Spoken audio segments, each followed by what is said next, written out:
Hoje aqui estamos juntos para a segunda web conference de Enologia e Harmonização com o tema Harmonização. A primeira parte dessa aula vai ser teórica e vão ser passados os principais princípios para fazer harmonização entre bebidas e comida. Posteriormente, vou abrir um período para esclarecer as dúvidas. E, por último, vai ter uma parte prática que também vai ser gravada, fazendo análise das harmonizações de bebida e comida. Tá? E também, essa sessão vai ser interativa, né, com a participação dos alunos. Então, começando a teoria. Primeiro, gostaria de esclarecer o que significa enogastronomia. Né? É um termo que vai unir enologia e gastronomia, que acho que é o principal interesse aqui dos alunos, e significa a arte de harmonizar vinho e comida. Né? Apesar de nos concentrarmos no tema vinho, os princípios que vão ser passados hoje podem ser aplicados também para outras bebidas. Tá? Tanto os princípios, exemplos, podem ser embasados do vinho para cerveja e destilados, tá? O que vai abranger a prática exigida para os portfólios da unidade, do portfólio da unidade 8. Tá? Bom, e aí começando, aqui a gente vai ver. Aqui nós vamos ver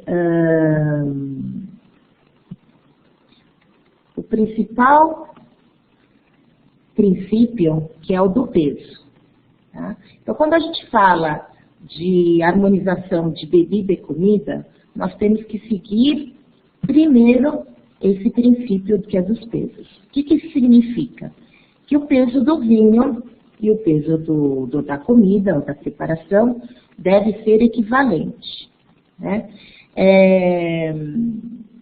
Na prática seria comida leve com uma bebida leve, ou uma comida mais pesada, mais densa, com uma bebida mais encorpada, tá? Com mais estrutura. Ok? E em cima disso, do princípio dos pesos, a gente vai adotar alguns critérios, tá?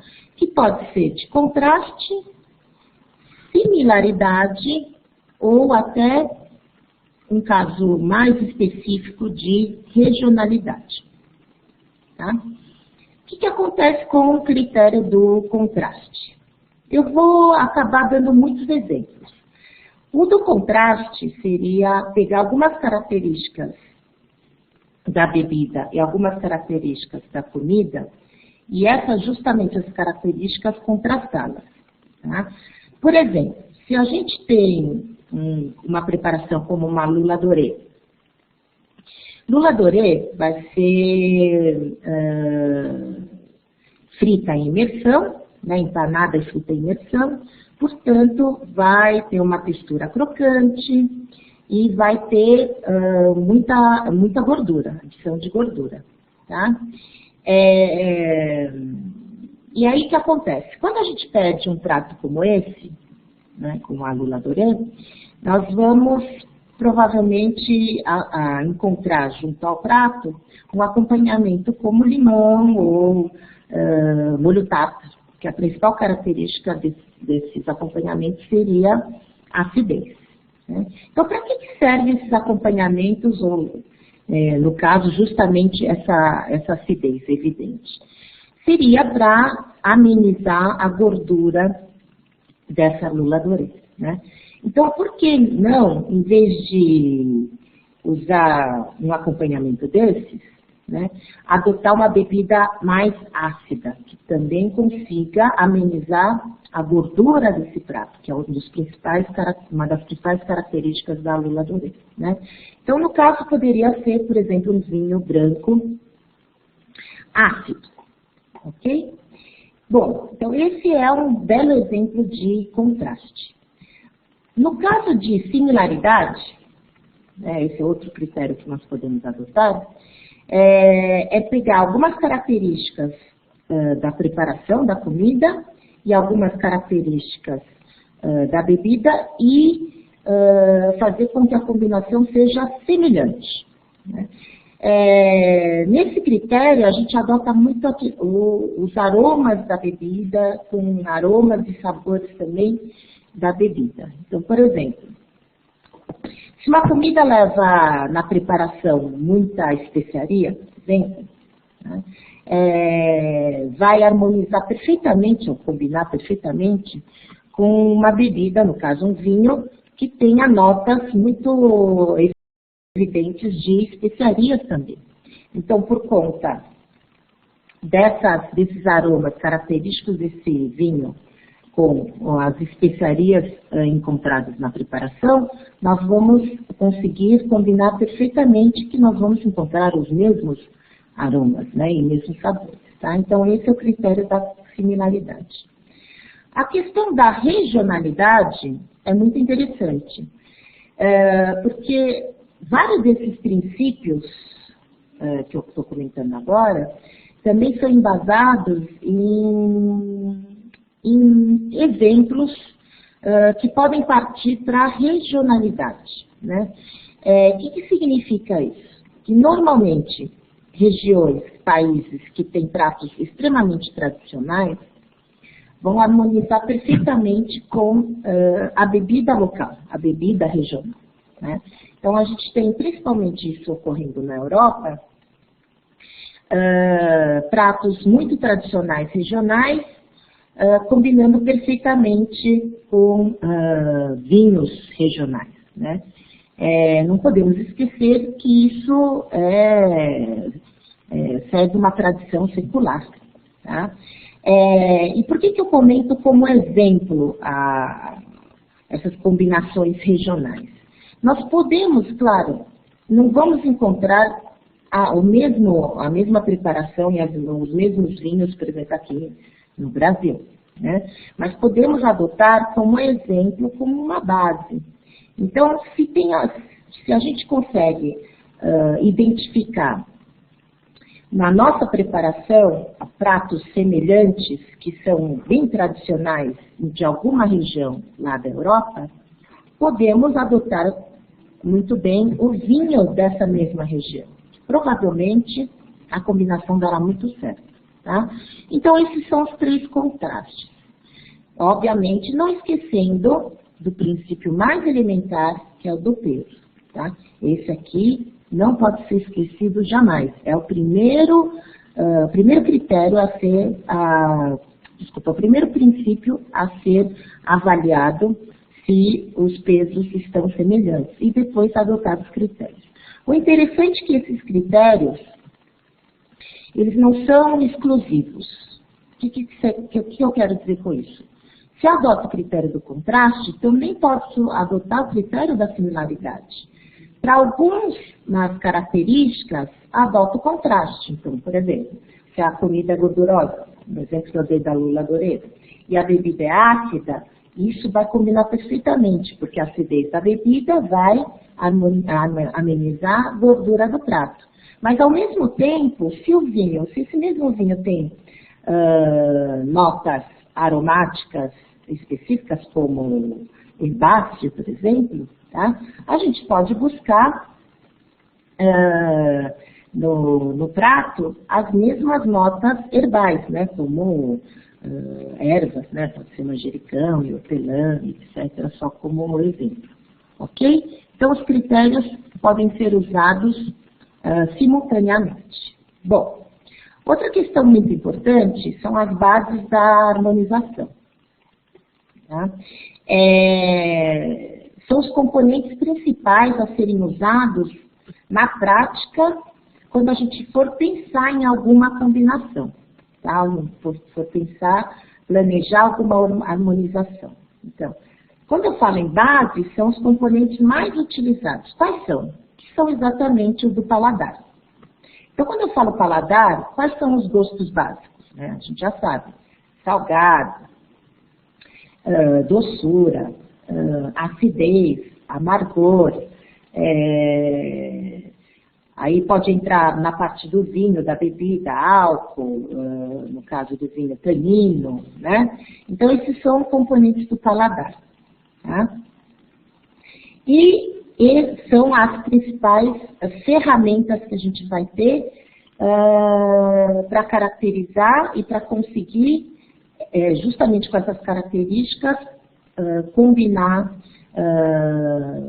a bebida e a comida, tá? Já numa análise secundária, seria complementar os componentes do paladar com aromas e texturas, né? Aromas acho que eu não preciso nem explicar, né? A gente vai encontrar certos aromas tanto na bebida como na preparação da comida, né? E as texturas que também podem ser bem interessantes. A gente pode considerar a textura algo como temperatura, né? Se o prato é quente ou é frio, se a bebida é quente ou é gelada, ou a temperatura ambiente, ou textura propriamente dita da comida, se é algo macio, suculento, se é algo crocante, né? Bom, e aí o que é importante esmiuçar? Quando eu falei das bases da harmonização, e comentei dos componentes do paladar, são justamente esses componentes que vocês estão vendo aqui listados, tá? Vou comentar um a um, que eu acho que é importante, né? E vou aproveitar essa lista para traçar também os principais contrastes, que eu logo no início comentei com vocês, que é um dos critérios adotados para fazer uma harmonização. Então, quando eu falo em acidez, a gente vai encontrar acidez facilmente em alguns alimentos, né? Ou a gente pode até adicionar acidez, né? Com adição de limão, frutas ácidas, né? Como, por exemplo, limão, vinagre, ou até o próprio vinho pode acabar adicionando acidez se a gente cozinhar com essa bebida, né? No caso do vinho, propriamente dito, a gente vai encontrar facilmente acidez. No caso de branco, muito mais do que tinto, né? A acidez é o principal contraste para gordura, como eu já dei exemplo, e a acidez também é um contraste muito bom com doçura. É muito fácil associar, por exemplo, quando a gente cozinha um molho de tomate, a gente pode adicionar um pouquinho de açúcar para atenuar essa acidez no molho de tomate, né? Esse é um belo exemplo de contraste de acidez com doçura, tá? Isso funciona também com bebida e comida. Bom, no caso de acidez, tem que tomar um certo cuidado. Quando se tem uma preparação muito ácida, a gente pode ter certos problemas. Porque para conseguir sentir a bebida, no caso o vinho, e se a comida é muito ácida, a bebida deve ser mais ácida que a comida. E aí a gente entra num grande problema. Muitas vezes, se a gente tomar como exemplo uma vinagrete de salada, que são extremamente ácidas, dificilmente a gente vai encontrar bebida que seja mais ácida, né, do que essa vinagrete, né? E se a gente encontrar, vai ter um outro problema. A combinação vai ser extremamente ácida, o que pode se tornar extremamente desagradável, né? Então, a acidez há que se tomar um certo cuidado, ok? Bom, aí vem o amargor. Amargor é outra característica, outro componente do paladar que a gente vai encontrar em alguns alimentos. Tá? No caso do vinho, a gente vai encontrar principalmente no vinho tinto, né? No branco é um pouquinho mais difícil. Na cerveja, o amargor é uma característica bem presente, né? É uma característica desejável na cerveja, né? No caso do amargor, não há tanto contraste assim, mas também há que se tomar um cuidado, né? Se a gente pensar no princípio dos pesos, então, retomando aquele princípio elementar, que diz que os pesos têm que ser equilibrados. Então, se eu tomo isso como o princípio mesmo, eu teria que ter, se eu tenho uma comida amarga, no nível, teria que ter uma bebida amarga no mesmo nível, né? Então, isso pode ser bem complicado, que se o nível de amargor for muito elevado, a combinação também não vai ser nada agradável, né? Então, esse é o cuidado com o amargor. Bom, outro item é a doçura. Tá? Doçura também podemos encontrar naturalmente nos alimentos, né? Podemos também adicionar na preparação, colocando, por exemplo, açúcar, ou mel, né? No caso, até alimentos mais doces, como frutas doces, né? Isso acabaria adoçando a preparação. No caso do vinho, o vinho é doce quando tem um açúcar residual mais elevado, tá? Existem vários tipos de método para se obter até os vinhos doces, também chamados vinhos de sobremesa, tá? Bom, no caso aqui a doçura, já comentei com vocês que a doçura é um ótimo contraste para acidez, né? Mas no caso a doçura também é um ótimo contraste para salgado, né? Isso até é óbvio para nós, né? Que mexemos muito com preparações e tal. Bom, doçura também é outro componente do paladar que há que se tomar cuidado, tá?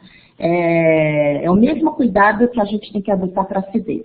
Então, por exemplo, se temos uma preparação doce, o vinho deve ser mais doce. O vinho ou a bebida, né, no caso, deve ser mais doce. Isso é extremamente difícil, né? Se a gente toma como exemplo o próprio Brasil, que a tradição da doçaria é ter preparações extremamente açucaradas, né? A combinação com vinho, por exemplo, e até cerveja, muitas vezes, é complicadíssima, né? Então, por quê? Se eu tenho algo doce, para preparar um alimento doce, devo ter uma bebida ainda mais doce, tá? Por que que não? Senão o que acontece? É como a acidez. Se a comida já está, se você já experimentou a comida e ela já impregnou o seu paladar, se você toma algo menos doce, você não vai sentir absolutamente nada dessa bebida, tá? Se vocês estão com dúvida, é fácil associar, por exemplo, a um suco de laranja, recém-espremido. Você escolheu a laranja mais doce, né, mais madura. Você toma o suco, vai ser maravilhosamente doce, né? Refrescante, tá? Bem saboroso. Quando você, antes do suco, for experimentar algo como um quindim ou uma cocada baiana, né? Tudo bem que eu peguei bem no extremo, de algo bem açucarado, e logo em seguida você põe o mesmo suco, que você havia sentido já uma doçura, o suco vai passar desapercebido. Não vai sentir nem a doçura do suco, não vai sentir nem o sabor da laranja, o aroma da laranja, e até também não vamos sentir nem a acidez da laranja. Tal é a doçura do quindim e da cocada baiana que impregnou nosso paladar. Acho que esse aqui é um bom exemplo para vocês até tirarem essa dúvida. Okay? Então, há que se tomar muito cuidado com o nível de açúcar, de doçura das preparações, que dificilmente a gente vai encontrar uma bebida mais doce. Tá bem? Bom, aí temos o salgado. Salgado é muito interessante que a gente vai acabar usando o sal para realçar, né, os sabores, né, da preparação. Vinho salgado é difícil, né? Não temos exemplares de vinho salgado, né? No máximo, a gente vai encontrar alguns vinhos que tenham notas minerais muito evidentes, que parece que dá um leve sabor salgado. Mas não poderíamos considerar salgado, ok? Bom, salgado, eu já até comentei com vocês um dos contrastes que é a doçura, tá? No caso do salgado, gente, também há que se tomar um cuidado, né? Se temos alimentos extremamente salgados, a probabilidade da combinação ser muito negativa, tá? Com vinhos com taninos muito elevados, vai ser muito grande, tá? O que acontece? Se eu tenho um alimento, mas eu digo alimento extremamente salgado, né? Que, por exemplo, carne seca que foi mal salgada, ou até bacalhau que não foi devidamente dessalgado, e a gente tem um vinho com muitos taninos, com muita astringência, muito amargor, tá? Nós vamos provavelmente ressaltar esse amargor, o que acabaria ficando muito desagradável a combinação final, ok? Então, salgado também temos que tomar um cuidado. Aí vem tanino. Tanino aí já é exclusivo do vinho, né? Quando eu falo de taninos, eu estou falando da característica de adstringência, que é aquele amarrar da boca, né? Que a língua parece virar uma lixa. Tanino nós vamos encontrar basicamente em vinhos tintos, né? Tanino é um ótimo contraste com gordura, com suculência. Tá? Vamos entender o mecanismo, né? O que acontece com nossa língua?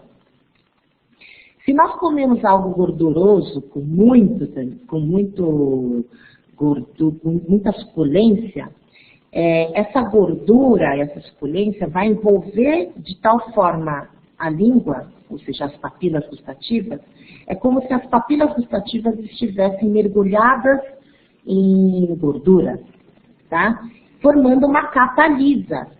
Essa capa lisa faz com que tudo que venha a seguir não seja percebido, né? Você fica praticamente insensível, né? As papilas gustativas não conseguem trabalhar devidamente.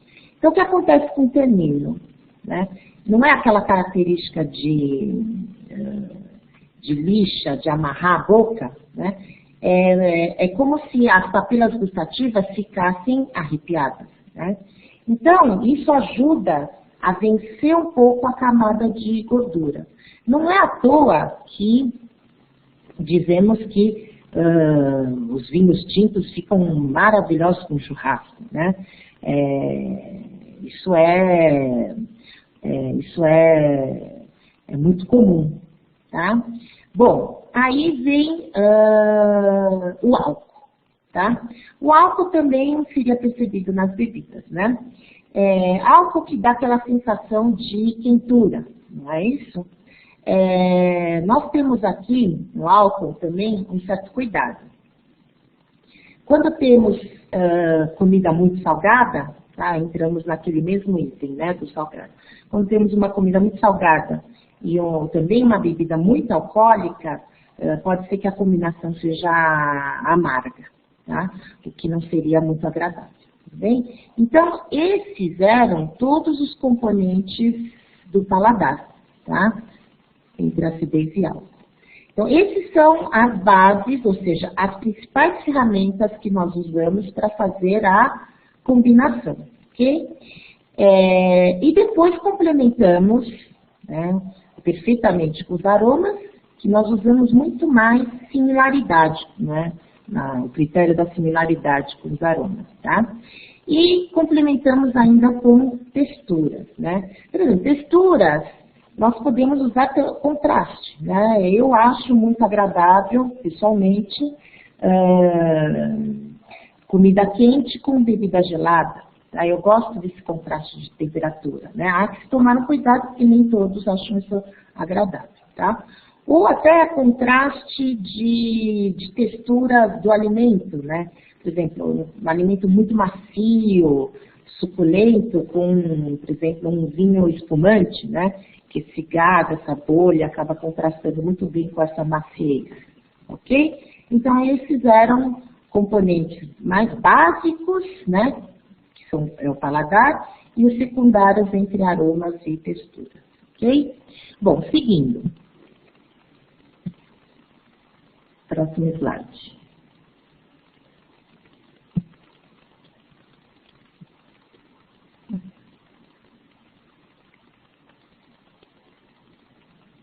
já chegamos ao final. O que eu queria comentar com vocês? Eu vou abrir agora para tirar dúvidas, tá? Tanto o microfone como o vídeo e o bate-papo, ok? E vou continuar gravando, que eu acho que essas dúvidas podem ajudar também os outros alunos, tá? Excepcionalmente. Bom, então está aberto aqui para tirar dúvida. Alguma dúvida? Eu vi que o Marcos entrou na sala. Seja bem-vindo, Marcos. Marineuda, Thaís.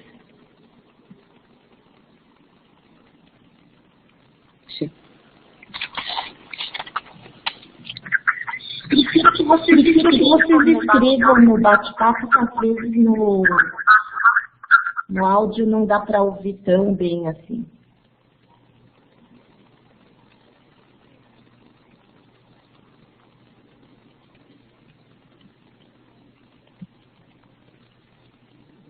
Nenhuma dúvida, gente?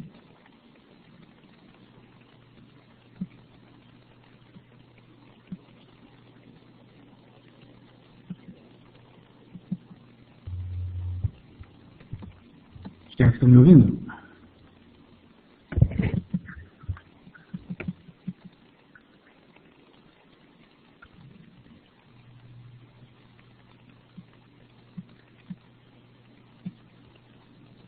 Vocês podem me ouvir?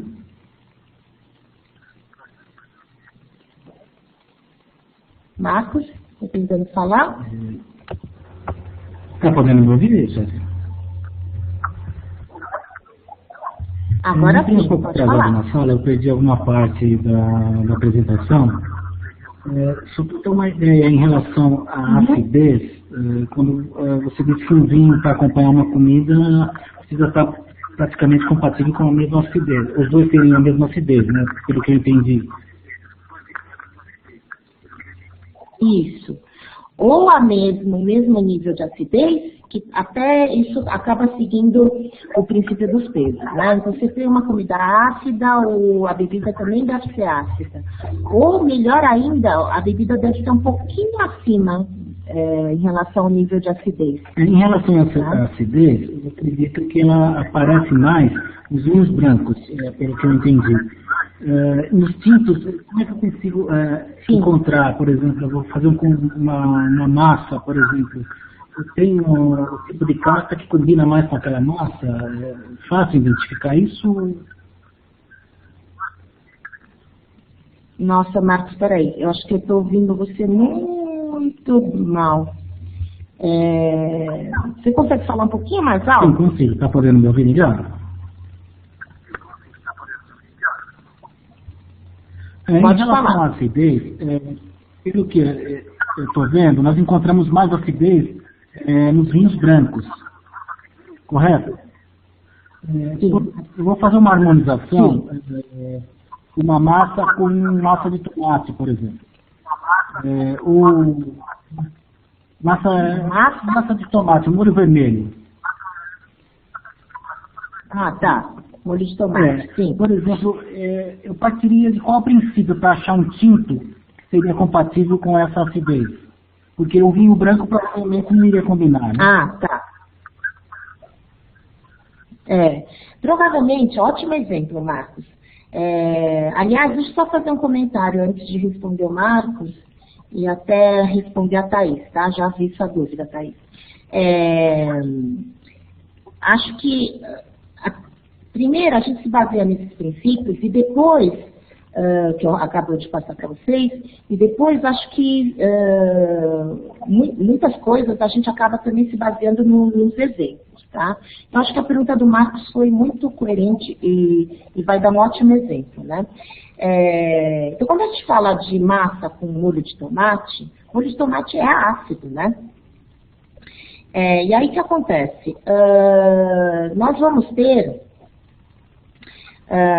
também um aroma meio frutado. Então, a gente tem que buscar no vinho tinto o mesmo nível de acidez, tá? Que não é tão elevado assim, né?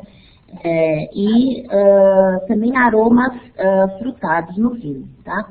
Um belo exemplo é o Chianti e o Valpolicella italianos, tá? Eu até brinco que são vinhos de cantina, por exemplo, tá?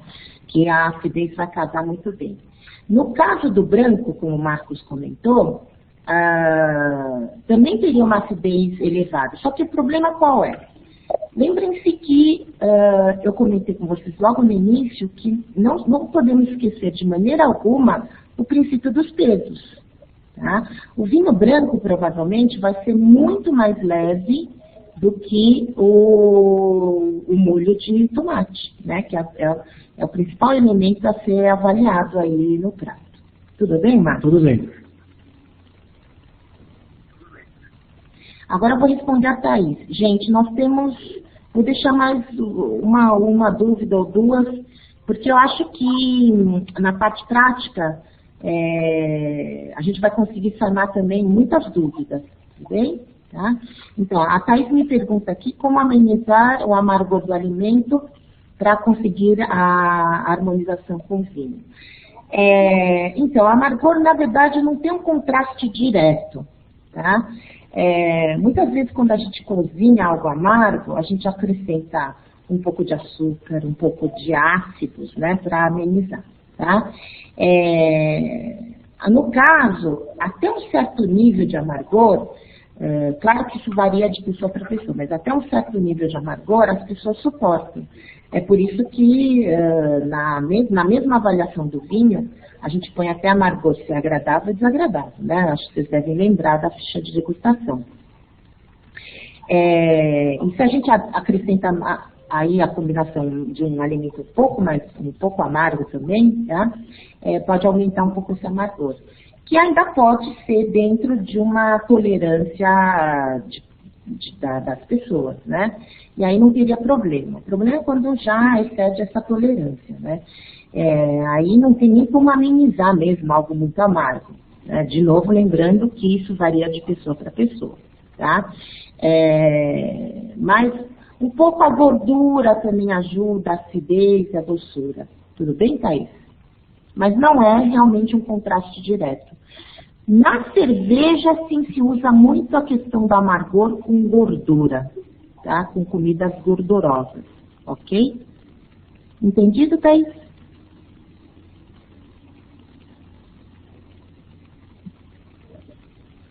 Muito bem. Pessoal, mais alguma dúvida da teoria? O Pedro acaba de entrar. Seja bem-vindo, Pedro. Mais alguma dúvida? Vamos para a prática? Okay. Todo mundo de acordo? Vocês podem usar o tique verdinho? Ok.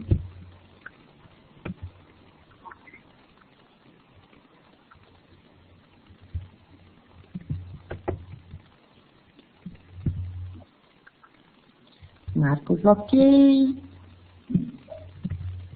Marinilda? Muito bem. Thaís, ok. Pedro, acho que nem se encontrou ainda, né, Pedro? Oi, tudo bom? Bom, vamos começar a parte prática, tá?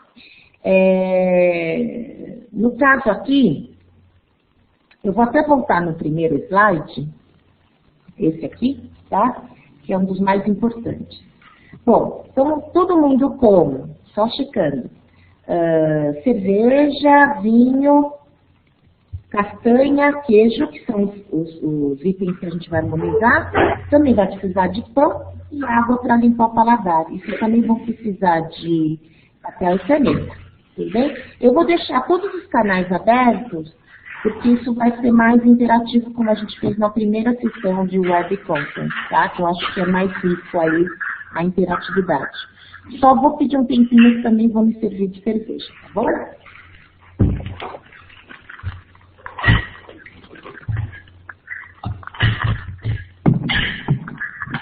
Bom, abrindo a cerveja e servir.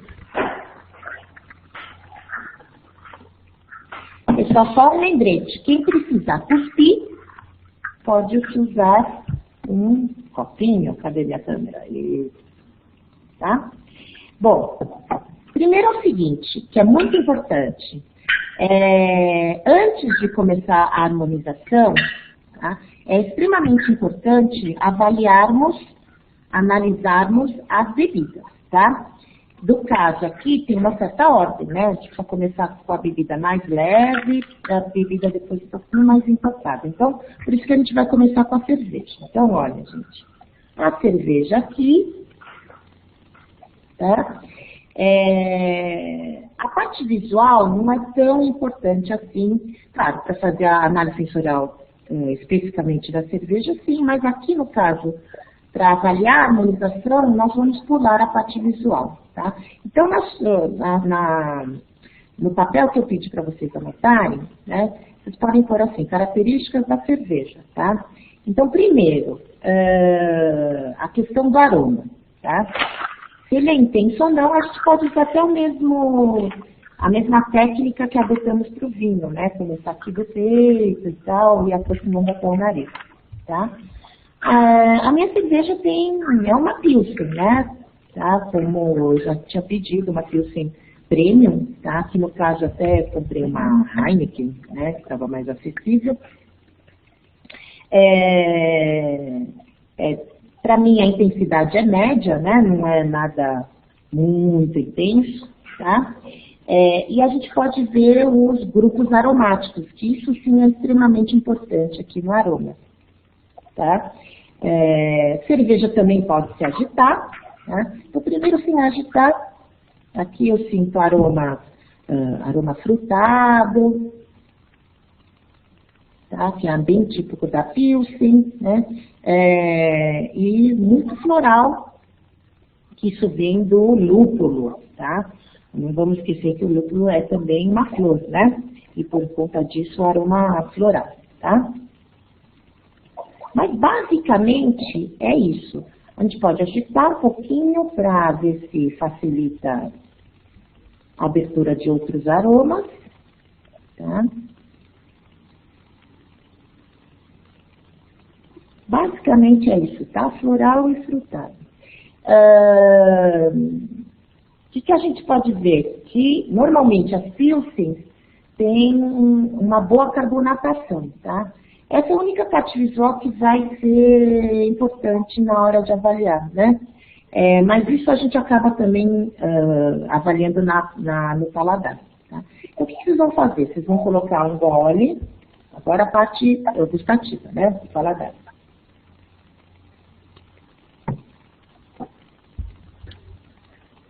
Faz o bochecho, tá? E aí nós vamos avaliar algumas características. Primeiro, doçura. No caso aqui, é uma doçura baixa, tá? Acidez, tá? Acidez também baixa, né? Não esqueçam de contar a salivação, tá? Corpo. No meu caso aqui é leve, normalmente a Pilsen vai ser leve, ok? Amargor. A avaliação do amargor em cerveja é extremamente importante, tá, gente? Ela vai ajudar muito a harmonizar com comida. No caso aqui, amargor também leve, né? Não tem astringência praticamente, quase nula, tá? Era muito pouquinho. Álcool também, a sensação alcoólica que é baixa, tá? Seria pouco, né? Pouco álcool, tá? E basicamente são esses critérios que a gente avalia que vai ser muito importante, porque são justamente essas características, essas são as ferramentas que a gente vai usar para fazer a combinação. Tudo bem, pessoal?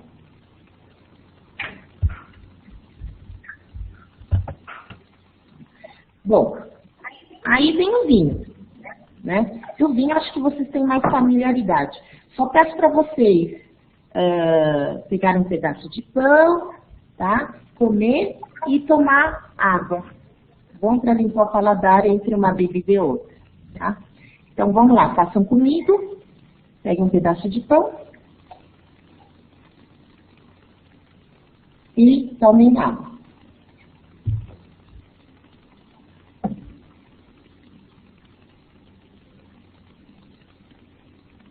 Estão acompanhando? Tudo bem. Bom, no caso do vinho, gente, é a mesma questão, tá? Nós vamos verificar a primeira parte do nariz, tá? No caso, o meu vinho é intenso, né?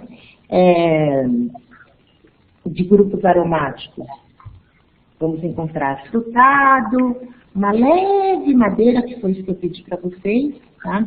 Então, tem algo como baunilha, um leve defumado, nada muito intenso, tá? Nesses aromas, principalmente aroma frutado, bem doce, fruta madura, tá? Aqui quase não encontro fruta seca. Se vocês tiverem um vinho um pouco mais envelhecido, provavelmente vão encontrar fruta seca.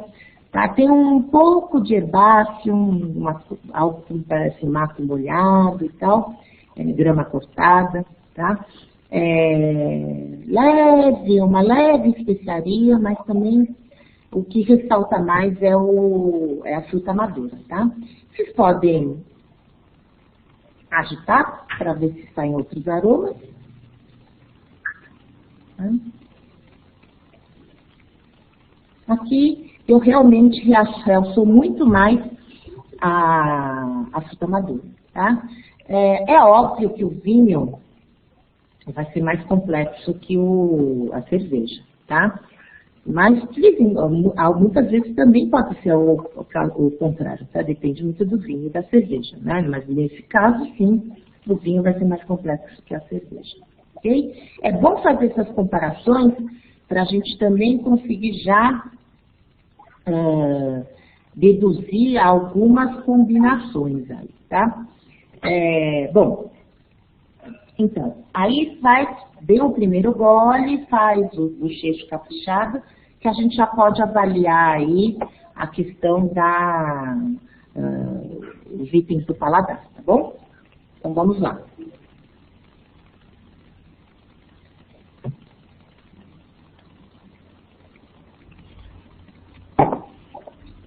Bom, aqui no caso, eu vou ter um vinho de doçura seco para meio seco. Então, eu acho que já é uma doçura mais elevada que a cerveja, tá? Então, continuando a comparação. Acidez alta, tá? Aqui sim eu vou ter taninos, tá? Taninos médios para leve, por isso que eu pedi um vinho sem muita madeira, tá?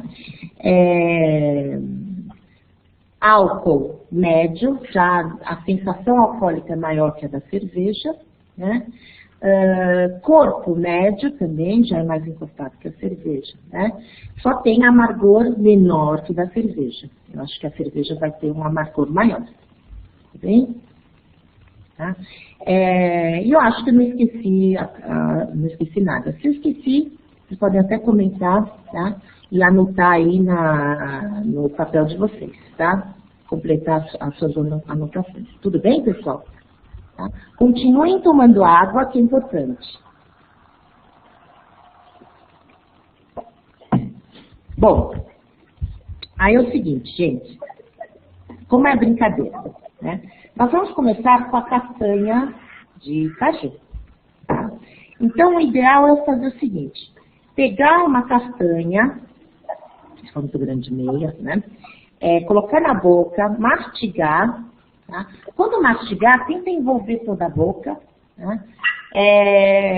Praticamente, depois de mastigado e já ingerido, vocês vão experimentar primeiro com o vinho. Tá? Então, mastiga bem, toma um gole de vinho. Tá? Depois, pega de novo mais uma castanha, mastiga também de novo, tá? Envolve bem a boca e vai tomar um gole de vinho, tudo bem? Tá? E aí nós vamos comparar um com o outro. Então, vou esperar vocês fazerem isso, ok? Vamos lá. Então, primeiro a castanha. Eu vou evitar de tomar muito hoje, tá? Então, coma uma castanha e a cerveja, bem? E aí mastiguem bem e vejam, analisem, tá? Não esqueçam, então, olhando aqui o material teórico, não esqueçam o princípio dos pesos, tá? Uma coisa que eu gosto de ressaltar muito, enquanto vocês estão fazendo, já estou comentando, é que não adianta ficar gostosinho, tá? Até brinco, não é gostosinho. Não é só a questão da agradabilidade, né? Vocês têm que se preocupar, primeiro, a comida está equilibrada com o peso do vinho. Se um passar por cima do outro, isso é muito importante. E não é uma boa combinação. No mínimo, você está desperdiçando ou comida ou bebida, tá? Na maioria das vezes, o que acontece? O desperdício é da bebida, principalmente o vinho, né? O que acontece? A comida acaba passando por cima da bebida, que é o vinho, tá? Então, isso não é uma boa combinação. O ideal é que você sinta tanto a comida na boca como a bebida. E se a combinação for perfeita, como a gente tem muitas vezes em gastronomia, tá? Com comida, né? Então, se a comida e a bebida tiverem uma combinação perfeita, de algo muito prazeroso mesmo, a gente fala que isso é uma combinação perfeita, é um casamento perfeito, tudo bem? Tá? Isso pode acontecer muitas vezes para nossa felicidade, obviamente, tá? Então, vocês já devem ter feito, após todos esses comentários, já deu tempo de vocês terem feito a cerveja e o vinho, tá? Então, deixa eu abrir para vocês, só coloquem por escrito no bate-papo qual a preferência de vocês, tá? Mas, de novo, não deve ser por questão de agradabilidade, e sim se vocês realmente sentiram tanto a castanha como a bebida, tá? Não esqueçam de usar o contraste, similaridade também, tá? Só quero ver de cada um o que vocês respondem. Só respondam se é cerveja ou vinho, para mim, por favor. Vamos lá, gente?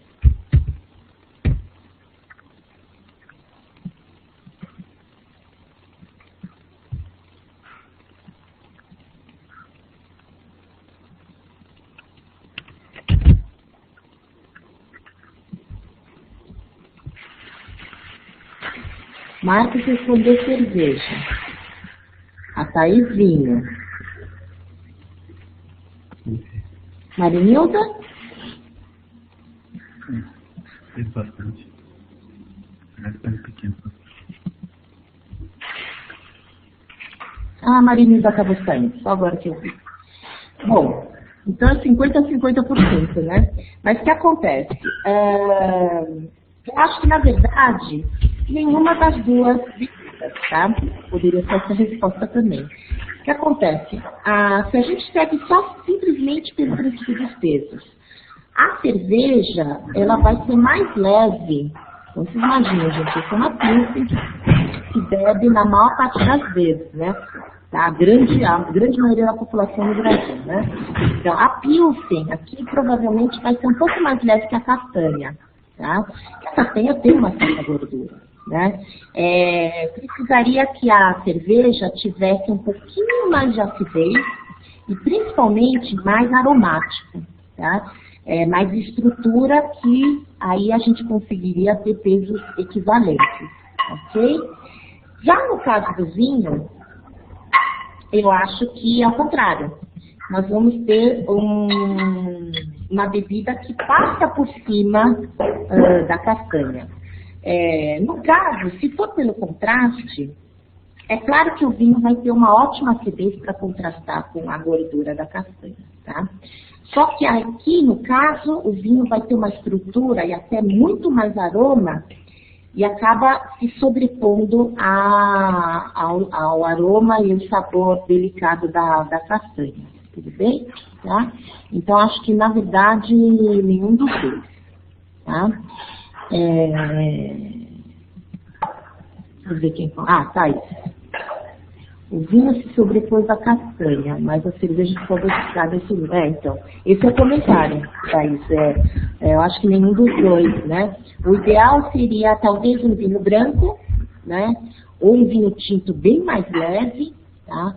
Por exemplo, um exemplo de vinho tinto mais leve que esse seria um Beaujolais, tá? Lá da região sul de Borgonha. É um tinto bem, bem leve, que vocês devem lembrar que foi o primeiro vinho que eu servi no sábado, na atividade presencial, tá? Um bom vinho branco um pouco mais encorpado, ok? Para cerveja, precisaria ser um pouquinho mais encorpada. Provavelmente uma pale ale funcionaria muito bem, ok? Então, você também pensou muito bem. Eu deixei até uma dúvida para trás, peço desculpas que eu não vi, tá? Se der, eu já vou responder agora. Qual o melhor critério para harmonizar com salgado? Contraste? Ou deve-se levar em consideração principalmente tudo? Então, o contraste do salgado é a doçura, a principal é a doçura, tá? Então, se a gente tem um prato salgado, a gente pode até tentar um vinho no paladar meio seco. Não digo vinho doce mesmo, tá? Ok? Bom, vamos partir para o segundo alimento, tá? Então, temos agora o queijo, tá? Vocês vão ver que é um pouquinho mais complicado, né? Nós estamos subindo aqui no grau de complexidade, tá? Só não esqueçam, agora precisa comer um pedacinho de pão e tomar mais água. Tá? Tomem bastante água, que é muito importante. Então, façam a mesma dinâmica. Vocês vão pegar um pedacinho de queijo, pôr na boca, mastigar muito bem, envolver toda a boca. Aí, toma primeiro com a cerveja, tá? Daí, pega mais um pedacinho de queijo, põe na boca, mastiga bem, envolve toda a boca. Aí, vocês vão tomar um vinho. E eu vou esperar para vocês fazerem isso um momentinho, tá? E vou comentando também outra coisa, tá? Uma questão que eu gosto muito de fritar com vocês, com os alunos, é que não se deve pensar muito em regra, tá? Por isso eu evito de usar o termo regra. Eu gosto de usar o termo princípio, né? Então, dá uma base. Então, além dos princípios, eu passei para vocês alguns exemplos. E essas são as bases que vocês vão usar, até como e as suas experiências, para fazer essas combinações, tá? Então, não entendam como regra, sempre também vai ter exceções, ok? E uma questão extremamente importante é você levar em consideração os gostos e as preferências do seu cliente ou dos seus convidados. Então, muitas vezes o sommelier acaba estudando, e obviamente, na prática, ele acaba conhecendo harmonizações, combinações perfeitas até, tá? Mas que a grande maioria das pessoas vão achar isso muito agradável, muito prazeroso. Mas para algumas pessoas, nem tanto. Eu vou dar um exemplo. Se o cliente não gosta de vinho muito encorpado, não adianta nada você ter estudado, você ter provado várias vezes que aquele vinho fica maravilhoso com um alimento específico, tá? Se o cliente não gosta, ou seus convidados não gostam daquele vinho, realmente a combinação não vai ser muito prazerosa para essa pessoa, tá? Então, leve em consideração primeiro a preferência das pessoas, tá? Isso é muito, muito importante, ok? Tá? Bom, então só voltando, acho que já deu tempo de vocês fazerem. De novo, Thaís e Marcos, queria saber qual a preferência, o que vocês acharam que harmoniza melhor. De novo, não esquecendo, né, a questão da agradabilidade, se realmente usando contraste, similaridade, até regionalidade, se vocês sabem, já estão estudando aí isso em gastronomia, e se não passa, se consegue seguir o princípio elementar dos pesos, ok? Então vamos lá, Thaís e Marcos, o que vocês acharam que harmonizou com o queijo parmesão? É a cerveja ou é o vinho? Bom, vamos lá, Thaís respondeu nenhum dos dois. A cerveja sumiu e o vinho virou álcool puro. Pois é. E o Marcos? O vinho. Na verdade, parece pegadinha, né? Pegadinha de professor, né? Também acho que nenhum dos dois vinhos. Das duas bebidas. A pobre cerveja foi atropelada pelo queijo, né? A cerveja realmente muito leve. De novo, ó, é a cerveja mais bebida no Brasil, né? É o estilo mais bebido no Brasil, tá? Coitado, o queijo é extremamente gorduroso. O queijo ainda tem um agravante que ele fica pastoso na língua e a capa lisa de gordura realmente é difícil de vencer, né? Então, a pobre cerveja, ela desaparece. O vinho, esse vinho, é óbvio que vai depender muito do vinho que vocês escolherem, né? Mas no caso, o meu vinho, ele também desaparece, né? Um comentário que está fez que só aparece o álcool. No meu caso, nem o álcool aparece. Tá? Realmente, ele fica bem neutralizado em relação ao queijo. Precisaria ser um vinho mais encorpado, tá? Então, com mais peso, né? Com mais estrutura e peso, com mais aromas, provavelmente, porque o sabor do queijo é muito intenso, o aroma é forte, né? Porque é um queijo bem envelhecido, né? O parmesão. E tem muita gordura. Então, tudo bem, a acidez aqui seria um nível de acidez até muito bom, tá? Para vencer essa gordura toda, essa suculência. Mas, no caso, mais do que a acidez, o importante é que seria a tanino. A gente já, pelo menos eu notei que o meu vinho tem taninos médios até para leves, né? Que foi isso que eu pedi. Precisaria de um vinho com taninos mais altos, mais elevados, para vencer essa gordura, suculência do queijo, tá? Até seguindo aí o que eu já comentei para vocês do tanino, ok? Então, acho que esses dois itens... Aí fala que faltou o desejo melhor. Ele também tem taninos nada muito altos, né? Taninos médios também, tá? Então, acho que foi dois belos exemplos para a gente ver um alimento que perde muito em relação às bebidas e outro alimento que passa por cima de tudo, né? Um ótimo comentário, Thaís. O sal do queijo ressalta o álcool. Então, dependendo do álcool do vinho, vai brigar com o sal do queijo. Tá? Lembrem que eu falei para vocês, né? Quando tem um alimento muito salgado, vai brigar diretamente com o tanino e o álcool do vinho. Tá? Agora, por que eu optei por não fazer com destilado? Por conta disso. Realmente os destilados são bebidas muito difíceis de harmonizar. Não são nada fáceis, tá? Quem fez já um pouco a parte prática para o portfólio da unidade 8, já deve ter percebido isso, né? Não é muito fácil porque é muito alcoólico mesmo, tá? Acaba brigando com várias características. Bom, e aí, pessoal? A parte prática aí que eu sempre vou deixar mais, porque a gente já excedeu um pouquinho, vou deixar mais alguns minutinhos para vocês tirarem as dúvidas, né? Dessa parte prática. Então, está aberto aí Marcos e Thaís, tá? Para vocês tirarem as últimas dúvidas.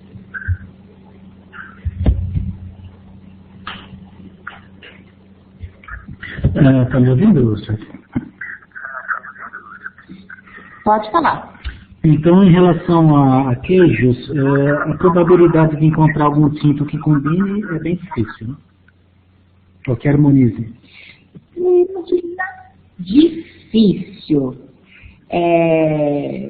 Tanto que o engraçado que aqui, não só aqui, mas acho que no mundo inteiro, quando a gente pensa em queijo, uma das bebidas que vem automaticamente é o vinho, né? Principalmente essas festas que a gente organiza de queijo e vinho e tal, no inverno, né? Então, a gente... eu até gosto de comentar que não é Não é fácil, tá? Mas eu não diria que é impossível. É que aqui o caso eu escolhi realmente eu pedi para vocês selecionarem um vinho que desse errado mesmo. Eu prefiro que dê errado do que certo, até para fazer mais comentários, tá? Mas aqui, no caso, se você tivesse, por exemplo, um Cabernet Sauvignon reserva, né? Reserva que daí vai ter um pouco mais de madeira, tal, tanto argentino como brasileiro ou chileno, tá? Daria muito bem com queijo, ok? Então, assim, tem sim, a gente tem belos exemplos de harmonização de vinhos tintos com queijo, tá? Mas normalmente se trata diretamente de queijo tinto, vinho tinto.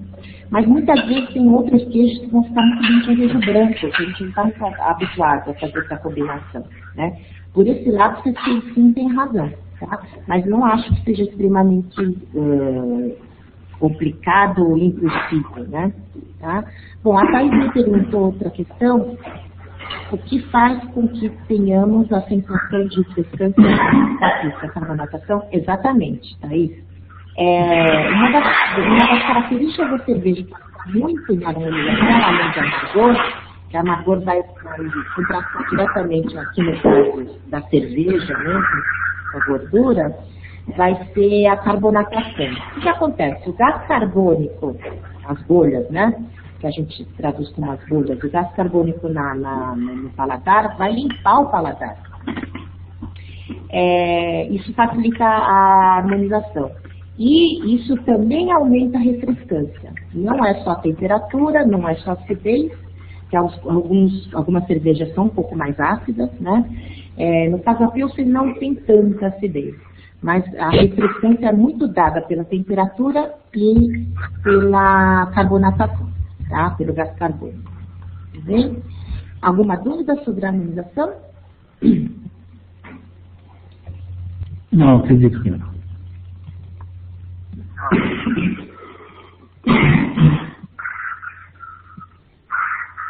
Marcos, está tudo bem? Está tudo ok. Podemos encerrar, então?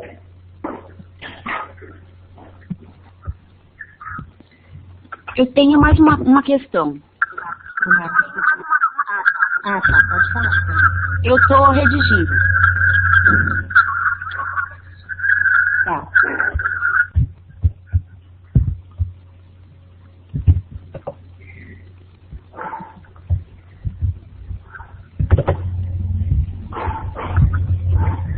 Morango versus haste não pode ser prejudicado pela estabilidade, né?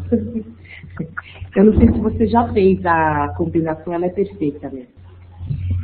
A não ser que seu morango esteja verde, super ácido, aí pode ser que dê errado, mas lembre-se do que eu comentei dos componentes do paladar, né? Primeiro, se eu tenho algo ácido, uma comida ácida, no caso o morango é levemente ácido, né? A bebida deve ser mais ácida. Normalmente o haste é mais ácido.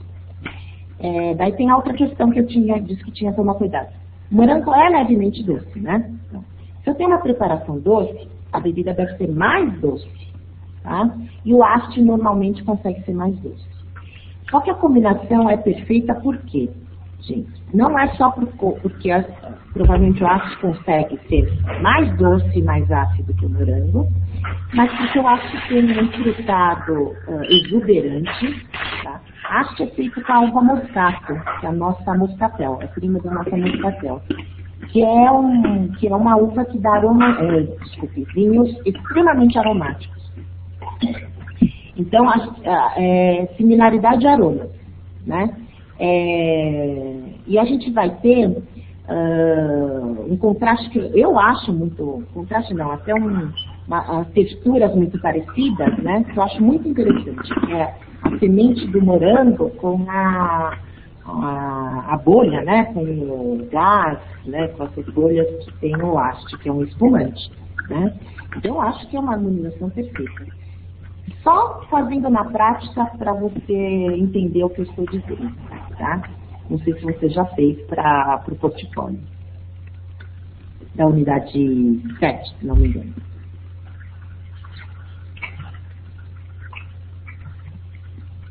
Mais alguma dúvida?